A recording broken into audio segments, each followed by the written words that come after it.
Honourable Member for Saskatoon South. Thank you very much, Mr. Speaker.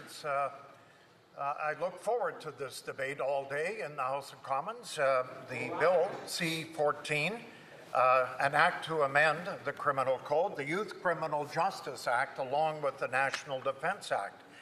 Yes, Mr. Speaker, you know, for the last 10 years in this country, crime has been going one way. That is straight up. In fact, even in my home province of Saskatchewan and my city of Saskatoon, in the last decade, under this Liberal government, the Liberals, there is pathetic soft on crime policies. Serious crime has gone up everywhere. The crime stats, I just looked at the Saskatoon City Police Service website. It's amazing, and I'm going to share some of those with you here today. We compare the crime stats of, let's say, 10 years ago. The assaults in my city are up 35%. Kidnapping and hostage is up 33%. Sexual violation is up a massive 66%. And stalking and break and enter with firearms are both up 300%. That is over the last 10 years, Mr. Speaker. My riding has the highest concentration of seniors in this country. And reading these numbers, Mr. Speaker, I was reminded of an incident that took place in my riding of Saskatoon South this summer. I got to share this with everyone.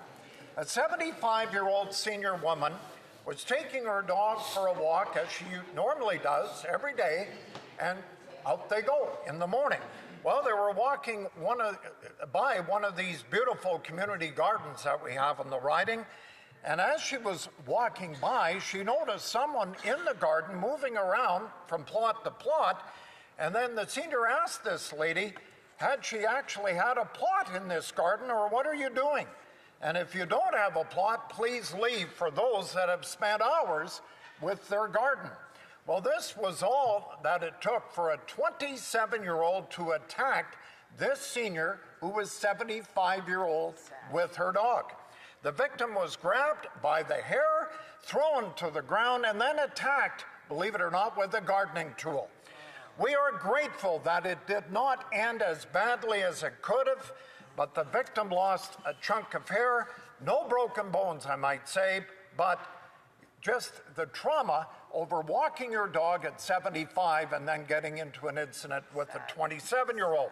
So the attacker, by the way, was apprehended thanks to the Saskatoon City Police a short time after. Police found her hiding in a nearby bush and took her into custody. Well, guess what? She was charged with aggravated assault, assaulting a peace officer, breach of undertaking, and breach of probation.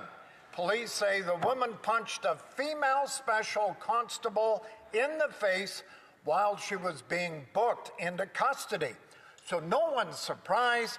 She was wanted everywhere else in the province, but she ended up in Saskatoon South, and because of this gardening incident, finally was caught. Well, after hearing about this attack, I actually sent a card of sympathy to this senior. After receiving it, guess what? She shows up in my constituency office. She laid the whole story in front of us. What happened that day, leaving her place with her dog, going through this community garden, finding this 27-year-old rummaging row by row, and then, of course, talks about the crime that's happening in our city. And crime is, in fact, out of control after a decade of these Liberal soft on crime policies. These, Mr. Speaker, are real stories. A 75-year-old woman normally feeling safe in my city and my constituency, then attacked for no reason whatsoever. And I'll give you a few more examples if I can. Earlier this month, a big drug bust right in my riding. In fact, it was in Stonebridge.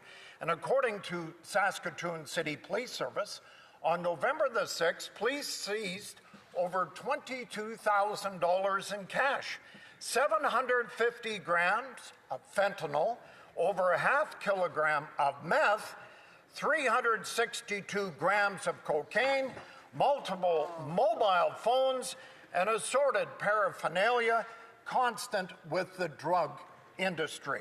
Now, during the election, I specifically remember door knocking this block. It is unnerving to think that most likely knocked on that door in Stonebridge, completely unaware what was happening on the other side. And I wonder how many of us in this House similar circumstances in their communities where there has been incidents reported, later convicted, and then you wonder, yeah, I kind of did the same. I did knock that area. Well, I wish I could tell you that this was an isolated incident in my city, but the truth is I can't. Just last year, police concluded a 9-month investigation that saw the arrests of 5 high-level drug dealers, 3 of whom were operating in my riding. The total amount of everything seized was as follows: 4.2 kilograms of cocaine, almost 3 kilograms of meth, $16,000 in cash, 9mm carbine rifle, a prohibitive handgun, ammunition, cell phones, various other equipment, as well as multiple vehicles. In May, police arrested 2 men in Saskatoon for more drug trafficking. They conducted search warrants in a few locations in and around the city, and they again seized a number of drug incidents here, drug paraphernalia, and over $400,000 in cash. $400,000. Now, during the summer, I and the colleague from Barrie Springwater Oro-Modonte met with the Saskatoon Chief of Police, Cam McBride. In fact, we met for over an hour. We discussed how soft on crime bail laws have allowed our cities to be taken over by violent repeat offenders. It was a fascinating conversation in my office for over an hour. During this meeting, Cam McBride, the city police chief, said that officers who were on the streets arrest the same people so often, the officers know them by name. I catch them on Monday, they're released, they're back on the street, we catch them on Tuesday night. This is a result of the disastrous catch and release policies and the lax liberal laws like Bill C-5 and Bill C-75. Earlier this year, I sent out a questionnaire to the constituents asking what is their views on crime in our city. Overwhelmingly, Mr. Speaker, the response was that the justice system needs to change in this country. The Liberals need to scrap their useless justice policies and adopt the conservative policies that actually are tough on crime. I have gone to many ride-alongs in my city, paramedics and police, and the first thing you notice is that they know the people by name. Repeat offenders are picked up early in the day and unfortunately released in the afternoon or night. Now, before I conclude, last week in our city, the city police held a news conference to talk about a couple of issues. Number one, 2 hurdles need to be navigated in my city for full complement of officers that can be realized. Number one, recruitment, and number 2, backlogs. Provincial government trying to help out. They've offered $8 million to pay for dozens of officers, but the public, unfortunately, won't see the impact anytime soon. The city police in my city has asked for an increase of $158 million more in the city budget. That will be debated next week in Saskatoon. Every community is under pressure for new hires.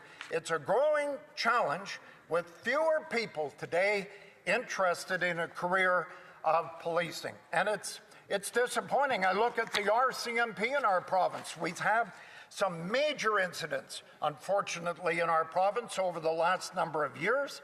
The RCMP are down hundreds, if not thousands, needed in our municipalities and our cities to actually be a complement, full complement of RCMP officers, which this government has promised that they would do.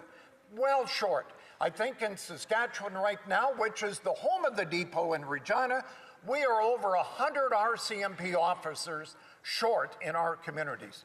So thank you, Mr. Speaker. I just wanted to say in wrapping up, that this is an important bill. We know it. There's lots of shortfalls, and we look forward to the debate further on Bill C-14. Thank you very much. Well done. Questions and comments? Questions et commentaires. The honourable member for Victoria. Thank you, Mr. Speaker, and thank you to my honourable colleague for his remarks this morning. Everybody agrees, Mr. Speaker, that the government has a responsibility to continue to reduce crime in this country. And we've heard from several Conservative colleagues just this morning about the high rates of crime in the province of Saskatchewan in particular. Indeed, unfortunately, Saskatchewan does have the highest crime rate of any province in Canada, according to data released from Statistics Canada earlier this year. To that end, I wonder whether the member has spoken with his colleagues in the government of Saskatchewan who've been in power for nearly 20 years about what they're doing to address crime in their province. But more to the point, Mr. Speaker, Conservatives are keen to talk down this country at every available opportunity. But in doing so, they miss the good news. Crime is down in Saskatchewan by 5% over the previous year and 4% nationwide. Will Conservatives help maintain that trend by supporting the government's bail and sentencing reforms? Honourable member for Saskatoon South. Thank you, Mr. Speaker. It's ironic that member from the city of Victoria, as they've had many encampments there in the last number of years because of crime in Victoria.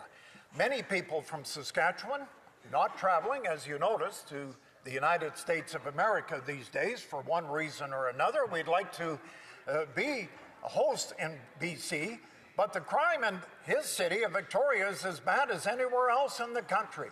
So we're seeing right now what the public wants to see, Mr. Speaker, and we've been talking about this for 3 or 4 years. They've had 10 years to fix this, and now they're coming with a Band-Aid approach to C-75. Questions and comments? Questions et commentaires. The honourable member for Prince George, Peace River, Northern Rockies. Yeah, thank you, Mr. Speaker, and great speech by my colleague from Saskatchewan. And I'm going to soon ask a question. You know, this is, I think, what all Canadians are asking of this particular government. Are we confident that the same Liberals who broke our current justice system, the reason why we're dealing with all this crime across Canada, are we confident that that same government is going to fix the problem? Are you confident in this government, Mr. Speaker? Thank you. Well, the Speaker's not going to answer that, but the member for Saskatoon South will answer that question. Well, I'll give you time, Mr. Speaker, if you wish to answer that.